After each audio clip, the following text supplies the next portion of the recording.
My client is recanting her previous statement. What? Alin po doon, attorney? Yung sinabi niyang si Moira Tanyag ang nagmaneho ng sasakyan niya, o ang sinabi niyang si Moira Tanyag ang kumidnap doon sa biyanan niya na si Jose Tanyag? Lahat, Sargento. She made those statements under duress. That's not true. Kalokohan. Nerissa, sinabi mo kanina na si Moira ang may pakana ng lahat. Sir, I repeat, my client made no such statements earlier.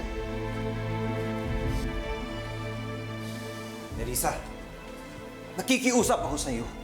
Huwag mo naman gawin sa amin to. Huwag mo naman kampihan si Moira. Hindi ka masamang tao kagaya niya. Excuse me, sir, but if you do not stop talking to my client that way, kakasuhan kita ng harassment. Nerissa, please. Sargento, may kailangan pa ba kayo sa kliyente ko? Then we should leave. Ano? Ano ba yun? Ganun na lang? I'm so sorry po, ma'am, pero wala po tayong magagawa doon. Pero narinig mo nandun ka nung sinabi niya sa harapan natin. Yes po, pero I'm so sorry. Ay, nakakainis. Grabe. Hello? RJ, si Eric to. Eric?